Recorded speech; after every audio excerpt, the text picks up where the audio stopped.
reach. They may also be trying to hit fish out of the water, so it is a natural behavior, again, that he would have learned in the wild. Now, in addition to exercise behaviors, we'll also focus on medical care behaviors. So if you guys were in the winter zone this evening, you may have seen a couple of these behaviors.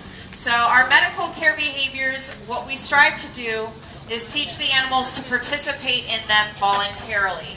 So Sarah and I can ask Nicholas to present any part of his body we would be asking for. So we can ask him to present his tail, maybe his pectoral flippers. We can look over his back or even look over his belly. And in a way, it's just like when you go to the doctors. The very first thing they're going to be looking at you is your arms, your legs, checking your reflexes, making sure that everything on the outside is working and looks as it should be. So we'll do the same thing with our animals, but we'll take it a step further. We can actually teach them to participate in their own medical care voluntarily. And tonight we are going to demonstrate one of these behaviors. I'm going to see if Nicholas wants to come over to me here.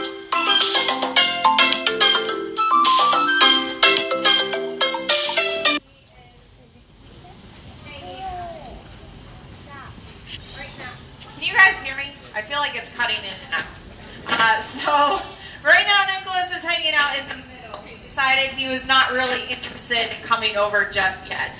So keep in mind, anything that we're doing with our animals, it's always voluntary and completely up to them if they do want to participate. It looks like he is very keen on checking out these poles.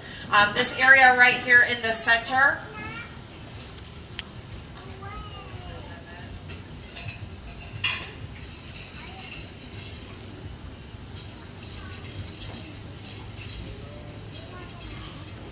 Can you guys hear me? Perfect. Okay, so this area right here in the center is our medical channel. So if for any reason we needed to pull Nicholas out of his pool, what we would do is ask him to swim into this medical channel and lift him up. So there's a false bottom floor. A lot of facilities with dolphins and whales are putting these types of floors in. It's a lot safer for the animal. You can actually even teach them to participate, to come in there, get shut into the medical channel, and then lift them straight up. So throughout the year, we will do physical examinations. Part of that physical examination is having the animals come up out of the water so we can do x-rays. So we don't have an x-ray machine that can quite work in water just yet. I'm sure someone somewhere is probably in the process of making that happen. But for our dolphins to do their x-rays, we actually have to pull them up out of the water. And one way we can do that is right here in the medical channel, which it looks like Nicholas may have left that area. Sarah, do you want to see if he'll pick up with you and then you can send him on over? So the behavior that I'm going to demonstrate for you guys tonight is going to be how we collect blood. Now, we're not actually going to be collecting blood from Nicholas. What I'm going to do is ask Nicholas to lay straight back, and I'm going to support his tail flukes. In that position, it does take a lot of trust because his blowhole will be underwater. Now, dolphins, they can hold their breath up to 7 to 8 minutes. I'm not going to ask him to stay in this position for 7 or 8 minutes, but you'll see that it does take a lot of trust.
So that probably seems like a very simple behavior, but it takes a long time to train because, again, they have to be comfortable, and we want to make sure that they're completely comfortable with that type of behavior. And he did a fantastic job. It looks like he might be more interested tonight playing with his red barrel than hanging out with us. So again, he's exercising that freedom of choice. But these husbandry or medical care behaviors are some of the most important behaviors that we train with our animals. Now, the last area of training that we'll focus on, of course, is going to be cognitive training. If you've been watching our trainers closely, we do use lots of hand signals. Our dolphins actually have over 150 different behaviors in their repertoire. So each behavior is paired with its own unique hand signal. So it does take quite a bit of memory to try and remember all of those types of behaviors. So sometimes that can be a challenge. We'll also teach different types of cognitive concepts. So Nicholas and Winter both know the concept of matching. So we'll ask them those types of behaviors throughout the day as well. Well, we are going to let Nicholas hang out with his toy. We'll probably be back up later on tonight for another session before we close. I do want to say thank you to all of you for coming out today and supporting us. Again, we couldn't do what we do without your help and your support. So again, thank you for supporting our mission of rescue, rehabilitation, and release. Thank you, Eileen.